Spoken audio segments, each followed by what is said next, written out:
Welcome back to my channel advocate Narendra Madhav. आपलं सर्वांचं मनपूर्वक स्वागत आमच्या ह्या चॅनलवरती. मित्रांनो, मागील भागामध्ये आपण कायदेविषयक घडामोडीच्या अनुषंगाने माननीय सेशन कोर्टामध्ये कोणकोणत्या पद्धतीचे दावे फौजदारी जी संहिता आहे त्या फौजदारी संहितेच्या अंतर्गत येतात आणि ते कोणकोणत्या पद्धतीने आणि कशा पद्धतीने आपण फाईल करू शकतो हे बघितलं. आज त्याचा पुढचा आणि शेवटचा भाग आपण बघणार आहोत की ऑदर स्टॅट्युटरी आणि मिसलेनियस काही ॲप्लिकेशन्स आपल्याला यामध्ये बघायचे आहेत की स्टॅट्युटरी प्लस मिसलेनियस ॲप्लिकेशन कोणत्या पद्धतीचे आहेत हे आपण बघणार आहोत. तत्पूर्वी आपल्याला विनंती आहे की चॅनलला लाईक करायचं आहे, सबस्क्राईब करायचं आहे, कारण चॅनलला लाईक केल्यानं सबस्क्राईब केल्यानं संपूर्ण कायदेशीर घडामोडी आपल्यापर्यंत प्रोव्हाइड होणार आहे. तर चला मित्रांनो, तर आज आपण बघूयात other statutory and miscellaneous applications माननीय सेशन कोर्टामध्ये करता येतात की anticipatory applications under the special act. जे अँटिसिपेटरी बेलचे ॲप्लिकेशन आहेत त्या अँटिसिपेटरी बेलचे ॲप्लिकेशन्स आपल्याला जे काही स्पेशल ॲक्ट आहेत ज्याच्यामध्ये NDPS ॲक्ट आहे, त्याचबरोबर प्रिव्हेंटेशन ऑफ करप्शन ॲक्ट आहे, पोक्सो आहे, या अंतर्गत सुद्धा आपल्याला हे जे अँटिसिपेटरी ॲप्लिकेशन्स आपल्याला बघता आहेत की प्रिव्हेंटेशन ऑफ करप्शन ॲक्ट आहेत की भ्रष्टाचार निर्मूलन अंतर्गत जो एखादा गुन्हा दाखल झाला असेल, भ्रष्टाचार निर्मूलन जो कायदा आहे त्या भ्रष्टाचार निर्मूलन कायद्याच्या अंतर्गत एखादा गुन्हा एखाद्या पोलीस स्टेशनमध्ये रजिस्टर झाला असेल तर त्या अंतर्गत सुद्धा अटकपूर्व जामीनची तरतूद आहे.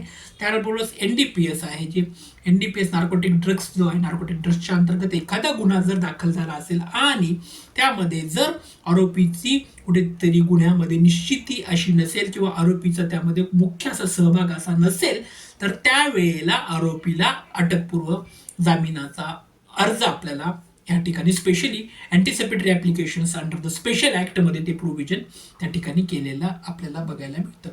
त्याचबरोबर दुसरं एक महत्त्वाचं ॲप्लिकेशन आपल्याला फाईल करता येते की प्रेयर टू ट्रान्सफर केस. जिथे आपल्याला एखादी केस ट्रान्सफर करायची असेल तर त्या संदर्भामध्ये ॲप्लिकेशन आपल्याला प्रेयर टू ट्रान्सफर केसची सुद्धा करता येते.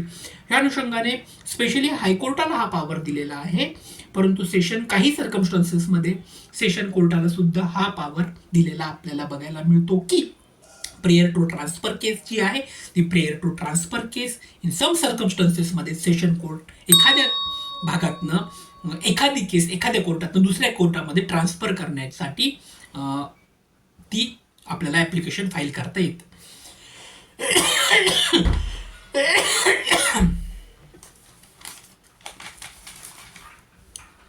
आणि मुख्यत्वे जर उच्च न्यायालयाचा किंवा हायकोर्टाचा जर आपण या ठिकाणी अभ्यास केला तर हायकोर्टामध्ये एखाद्या जिल्ह्यातनं दुसऱ्या जिल्ह्यामध्ये किंवा एखाद्या प्रदेशातनं दुसऱ्या प्रदेशामध्ये सुद्धा आपल्याला ट्रान्सफर पिटिशन फाईल करण्याचं ॲप्लिकेशन आपल्याला हायकोर्टामध्ये करता येतं. तसं हायकोर्टामध्ये करता येतं, तसंच सेशन कोर्टामध्ये करता येतं, परंतु विदिन सम सर्कमस्टन्सेस त्याची काही असं फॅक्ट्स अँड सर्कमस्टन्सेस जी मॅटरची किंवा केसची आहे त्या अनुषंगाने ते डिपेंड असतं. हे आपण या ठिकाणी जाणून घ्यायला हवं. दुसरं आहे की कंडोनेशन ऑफ डिले ॲप्लिकेशन आहे की एखादा गुन्हा ज्या वेळेला झाला असेल, तो गुन्हा रजिस्टर करताना वेळ लागला असेल तर किंवा त्यावेळेस कंडोनेशन डिले देता येतं. त्याचबरोबर एखादा दावा फाईल करताना जर वेळ लागला असेल किंवा एखाद्या गुन्ह्यातील दाव्यामध्ये आपल्याला पुरवणी दावा फाईल करताना जर वेळ लागला असेल तर तो वेळ लागू नये म्हणून कंडोनेशन ऑफ डिलेचं ॲप्लिकेशन सुद्धा आपल्याला देता येते. सर्वच वकील जाणकार आणि कायद्याचे विद्यार्थी जाणतात where statutory time limit is lapse. जेव्हा एखादी स्टॅट्युटरी टाईम लिमिट लेप्स झाली असेल तेव्हा कंडोनेशन ऑफ डिलेचं ॲप्लिकेशन आपल्याला सेशन कोर्टामध्ये फाईल करतात. तिकडे सिनियर डिव्हिजनला ज्युनियर डिव्हिजनला हे दोन्ही पॉवर सिव्हिलमध्ये आहेत, परंतु इथे सुद्धा सेशन कोर्टाला पण आहे आणि प्रथम वर्ग न्यायदंडाधिकारी JMFC कोर्टाला सुद्धा जी आहे ती कंडोनेशन ऑफ डिले फाईल करण्याचा पॉवर या ठिकाणी देण्यात आला. त्याचबरोबर ॲप्लिकेशन फॉर सर्टिफाईड कॉपीज. आता सर्टिफाईड कॉपीज जे आहे तो एक प्रमाणित प्रत मिळण्यासाठी सुद्धा ॲप्लिकेशन फॉर सर्टिफाईडची आपण देऊ शकतो की सर्टिफाईड कॉपी आम्हाला भेटली पाहिजे.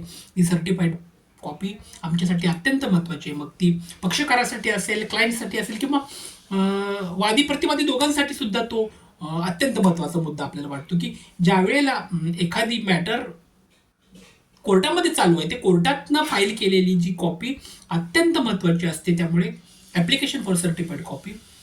आता ॲप्लिकेशन फॉर सर्टिफाईड कॉपी वकील देऊ शकतात, त्याचबरोबर पक्षकार स्वतःहून सुद्धा त्या ॲप्लिकेशन फॉर सर्टिफाईड कॉपीचं आपल्याला देता येतं. मग हे सेशन कोर्टामध्ये पण देता येतं, खालच्या कोर्टातही देता येतं आणि हायकोर्टातही देता येतं किंवा सुप्रीम कोर्टातही सर्टिफाईडचं ॲप्लिकेशन आपल्याला देता येते. सगळ्या कोर्टाच्या अनुषंगाने हा ॲप्लिकेशन सेमच आहे, आपल्याला हे बघायला मिळतं.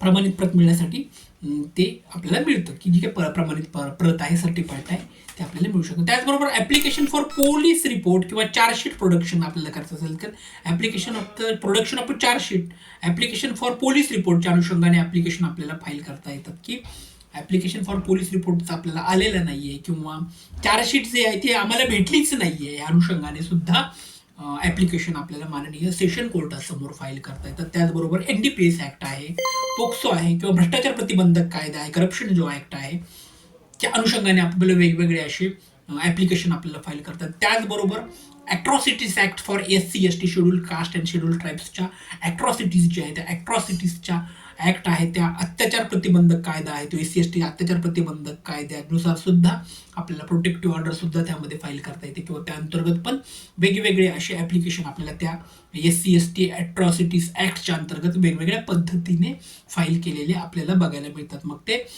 प्रॉसिक्युशनच्या सरकारी पक्षाच्या वतीने सुद्धा करता येतात आणि बचाव पक्षाच्या वतीने सुद्धा ॲट्रॉसिटी ॲक्टमध्ये SC ST जी ॲक्ट आहे, ॲट्रॉसिटी ॲक्ट आहे, SC ST ॲक्टच्या अनुषंगाने आपल्याला फाईल केलेले बघायला मिळतात. मित्रांनो, आज आपण जी सेशन कोर्ट आहे त्या सेशन कोर्टामध्ये कोणकोणत्या पद्धतीचे ॲप्लिकेशन आपल्याला फाईल करता येतात ह्या अनुषंगाने आपण बघितलेलं आहे.